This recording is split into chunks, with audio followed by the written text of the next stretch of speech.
कि लोग ये बोलेंगे कि यार आदिवासी लोग सत्ता नहीं चला सकते, पूरी आरोप हम लोग पे आएगी, इसका अफसोस हमें है।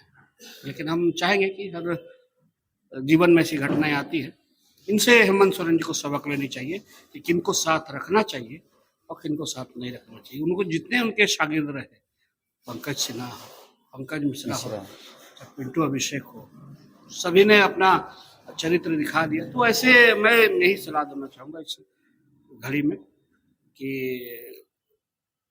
ऐसे लोगों से इनको बच के रहना चाहिए और राजनीति में जनता के प्रति आप जो जवाबदेही है। और मैं पार्टी में था, तो घर आना जाना था, और एक अच्छा मित्र, चूंकि हम उम्र के हम लोग हैं, उस जमाने में हम लोग साथ रहा करते थे। और कालांतर में उन्होंने जब राजनीति में एंट्री लिया और बड़े पद जब उनको ओहदा मिला, तो हमको भी उन्होंने अपने साथ रखा था। छात्र मोर्चा में भी हम लोग साथ काम किए थे, और चुनाव लड़ने से लेकर के राज्यसभा सांसद से लेकर के उप मुख्यमंत्री से लेकर मुख्यमंत्री तक हम उनके साथ रहे। गुरुजी ने कहा था कि मुख्यमंत्री बनने तक उसको साथ मत छोड़ना, तो मैंने उनकी बातों को पूरा किया। 2014 में हम उनसे अलग हुए। झारखंड में सियासी संकट खत्म नहीं हुआ है। लगातार ये जो मीडिया रिपोर्ट्स है वो आ रहे हैं कि मुख्यमंत्री हेमंत सोरेन की विधायकी रद्द कर दी गई है। राज्यपाल के पास रिपोर्ट भी आ गया है, लेकिन अभी तक कोई औपचारिक घोषणा नहीं हो पाई है। लगातार यूपीए घटक दलों की बैठक चली रही है। कल भी कांग्रेस के तमाम विधायक बैठे। आज मुख्यमंत्री आवास में भी कांग्रेस और जेएमएम गठबंधन के जितने राजद गठबंधन के जितने विधायक हैं सबने बैठक की, और सब यही कह रहे हैं कि सरकार को कोई संकट नहीं है।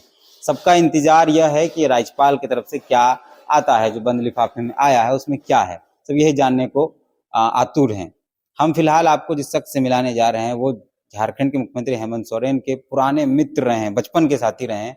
और अगर ये कहा जाए कि उन्होंने ही हेमंत सोरेन को राजनीति सिखाई, बोलना सिखाया, तो ये कहना गलत नहीं होगा। हमारे साथ जो साथी उनसे उनका परिचय लेंगे और फिर थोड़ा सा उनके बारे में जानेंगे। उसके बाद फिर हम उनसे इस पूरे मसले पर बात करें। दादा, क्या नाम है? मैं रमेश हंसदा हूँ। कहा जाता है कि आप पुराने और बचपन के मित्र रहे हैं, हेमंत सोरेन को राजनीति सिखाई है आपने। ऐसी बात नहीं है, लेकिन हाँ, बहुत पुराने साथी हमारे हैं। लगभग 20-22 साल पहले की बात है, जब वो राजनीति में किसी सदस्य के रूप में नहीं थे, और मैं पार्टी में था, तो घर आना जाना था। और एक अच्छा मित्र, चूंकि हम उम्र के हम लोग हैं, उस जमाने में हम लोग साथ रहा करते थे।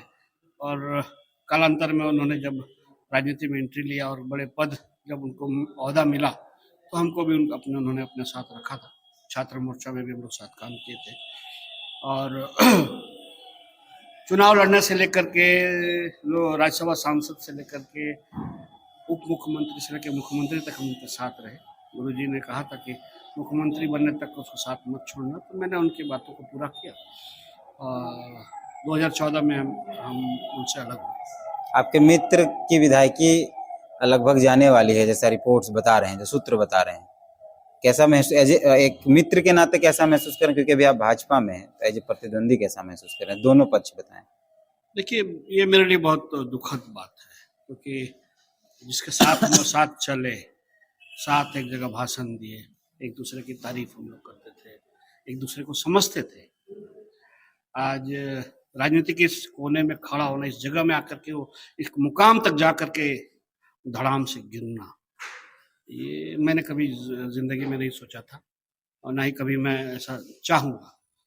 लेकिन कहीं ना कहीं उनके जो अगल बगल उनके जो सलाहकार लोग हैं, उन सलाहकारों की वजह से आज सोरेन परिवार को, उस मेरा अपना परिवार को ये दिन देखना पड़ रहा है। मैं बेहद दुखी हूँ इस बात से, और इस बात से भी कहीं बहुत दुखी हूँ कि लोग ये बोलेंगे कि यार आदिवासी लोग सत्ता नहीं चला सकते, पूरी आरोप हम लोग पे आएगी, इसका अफसोस हमें है। लेकिन हम चाहेंगे कि हर जीवन में ऐसी घटनाएं आती है, इनसे हेमंत सोरेन जी को सबक लेनी चाहिए कि किनको साथ रखना चाहिए और किनको साथ नहीं रखना चाहिए। उनको जितने उनके शागिर्द रहे, पंकज सिन्हा हो, पंकज मिश्रा हो, पिंटू अभिषेक हो, सभी ने अपना चरित्र दिखा दिया। तो ऐसे मैं यही सलाह देना चाहूँगा इस घड़ी में कि ऐसे लोगों से इनको बच के रहना चाहिए और राजनीति में जनता के प्रति आप जो जवाबदेही है उनको पूरा करना। तो ये तो एक मित्र का दिल है। आप क्योंकि भाजपा में हैं अभी, तो एज ए नेता, भाजपा नेता, प्रतिद्वंदी और विपक्षी होने के नाते फिर क्या कहेंगे? एक पॉलिटिशियन होने के नाते भी मैं यही कहूँगा, क्योंकि चुनाव के बदले जनता ने आपको चुन के भेजा है, तो 5 साल आपको पूरा करके जिन मुद्दों को लेके आप चले थे वो मुद्दे आपको पूरे करने चाहिए थे। उन्होंने एक भी मुद्दा पूरा नहीं किया और बतौर बीजेपी कार्यकर्ता की हैसियत से हम उन मुद्दों को हमेशा सामने रख रहे हैं जो काम नहीं कर पा रहे हैं। आज देखिए रघुवर जी ने जो स्थानीय पॉलिसी बनाई थी, बहुत अच्छा पॉलिसी था, उन्होंने उनको खारिज कर दिया और जो मैट्रिक पास किया और जो 12 पास किया उसको यहाँ नौकरी की बात आज हेमंत सोरेन कर गए। एक तरफ हेमंत सोरेन जी 75% स्थानीय लोगों को ये में काम करने का आरक्षण देने का बात किया स्थानीय लोगों को, और यहाँ स्थानीयता तय ही नहीं किया है। एक दोहरी नीति, 2 टाइप की नीति बड़ी अजीब लग रही है। इसलिए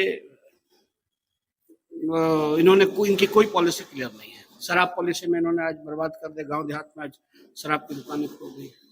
ऐसे झारखंड में आदिवासी लोग। अंतिम सवाल ये है कि जो राजनीतिक संकट राज्य के अंदर है, सिर्फ एकमात्र व्यक्ति जो रघुवर दास है, उन्होंने अपना कार्यकाल 5 सालों का पूरा किया।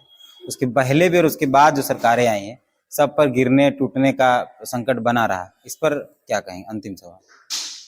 जनता को मैंडेट देना चाहिए। पिछली बार यदि हमारा अलायंस होता आजसू के साथ तो हम पुनः सत्ता में आते।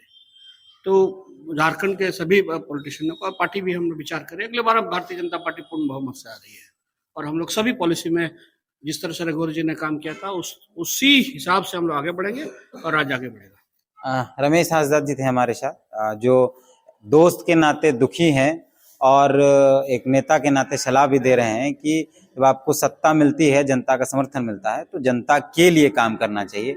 और मुख्यमंत्री को इन्होंने सलाह दिया कि जो लोग आपके इर्द गिर्द हैं, बकायदा उन्होंने नाम भी लिया, उनसे थोड़ा बचिए। उन्होंने आपको इस हाल में पहुंचाया है। आपको हमारा यह वीडियो कैसा लगा हमें कमेंट करके बताएं और हमारे चैनल को लाइक और सब्सक्राइब ज़रूर कर लें।